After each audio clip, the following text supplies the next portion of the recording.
সেবা করা, পূজা করা, যজ্ঞ করা, তপস্যা করা, কৃত্তি যদ্ধাইতে কৃষ্ণ তেতায় যজ্জত মুখ্যম দাপরে পরিচর্যম তদকৌল তদ্ধরি সংকীর্তনম। অর্থাৎ এই কলিযুগে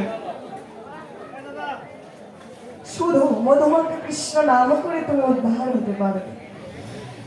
শুধু মধুমাখা কৃষ্ণ নাম করে তুমি যেখানে থাকো, যে অবস্থায় থাকো, যেখানে থাকো, যে অবস্থায় থাকো, অপবিত্র পবিত্র বা সর্বস্থানগত হইবা যত শালী কুণ্ডলিকাক্ষ সবার যত অভ্যন্তরং শুচি।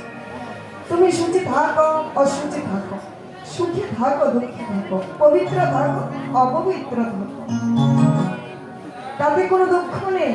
কিন্তু তুমি বদনে সর্বদাই মধুমাখা কৃষ্ণ নাম জপ করো, তাহলে তোমার ভিতর বাহির পবিত্রতায় পরিপূর্ণ হয়ে উঠবে।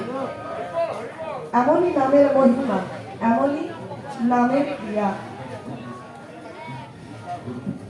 এমনই নামের মহিমা, এমনই নামের ক্রিয়া, যে নাম করে কত পাপী তাপী উদ্ধার হলো।